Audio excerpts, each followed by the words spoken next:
ان الحمد للہ والصلاۃ والسلام علی نبی۔ سورہ رحمان کی آیت نمبر 23 نے سمندری خزانوں کا ذکر کیا جن سے زیورات قیمتی اور مختلف قسم کی ادویات بھی بنتی ہیں۔ آئیے ان کو ملاحظہ کرتے ہیں۔ یخرج منہما اللؤلؤ والمرجان، ان میں سے پیدا فرمائے موتی اور مونگے۔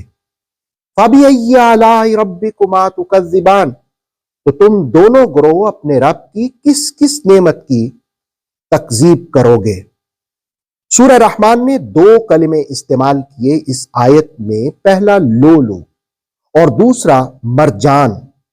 یہ دونوں عام طور پر کہا جاتا ہے کہ موتی ہیں، اور جتنے بھی موتی ہیں وہ پتھروں ہی کی ایک قسم ہوتے ہیں۔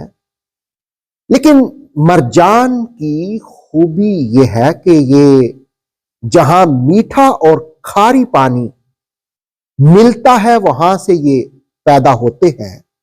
جمادات اور نباتات کے درمیان برزخی پیدائش رکھتے ہیں، اور یہ مرجان نباتات کی طرح بڑھتا ہے، جمادات کی طرح جامد نہیں ہوتا، جبکہ مرجان ایک چھوٹا پودا ہوتا ہے جس کی شاخیں بھی ہوتی ہیں۔ اب یہ دونوں موتی جو ہیں یہ انسانی معیشت میں بڑی اہمیت رکھتے ہیں۔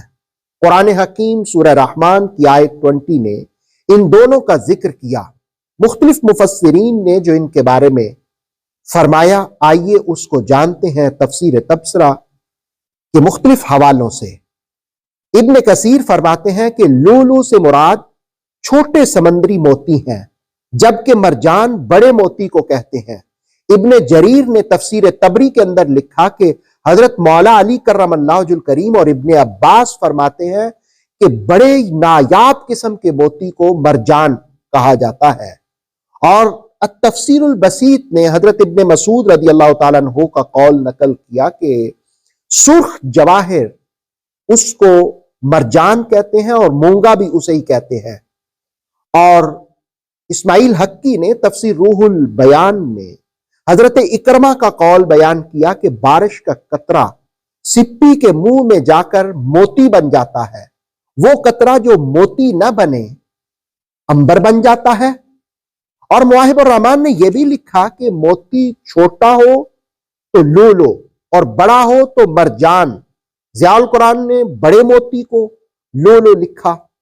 بہرکیف سمندر کے تکوینی نظام میں لولو اور مرجان ایک اہمیت رکھتے ہیں۔ آئیے ان کی حقائق ہم جانتے ہیں۔ پہلے لولو پر بات کریں گے، اور اس کا حوالہ تفسیر تبصرہ اور فی ظلال القرآن میں سید قطب، اور پھر انسائکلوپیڈیا آف برٹینیکا نے بھی اس حقیقت کا تذکرہ کیا۔ وہ کہتے ہیں کہ لولو ایک حیوان ہے جو سمندر کی حیران کن مخلوق ہے، اور یہ سپی کے منہ کے اندر ہوتا ہے۔ اس کی پرورش چونے کے مواد سے ہوتی ہے، اور یہی دشمن کے مقابلے میں اس کا ہتھیار بھی ہوتا ہے۔ جال کی طرح پتلا ایک جال ہوتا ہے جس کے آگے ایک برش ہوتا ہے جو پانی اور غذا کو اس کیڑے کے پیٹ تک پہنچاتا ہے اور ریت وغیرہ کو باہر ہی روک دیتا ہے۔ جال کے نیچے کیڑے کے منہ میں 4 ہونٹ ہوتے ہیں۔ اگر کوئی چیز زبردستی اس کے منہ میں آئے تو لولو اپنے منہ سے لیسدار مادہ نکالتا ہے جو اس کو پانی سے ڈھانپ دیتا ہے۔ اس طرح وہ جم کر موتی بن جاتا ہے، اور یہ موتی کا حجم اتنا ہی ہوتا ہے جتنی کوئی شے اس کے اندر داخل ہوتی ہے۔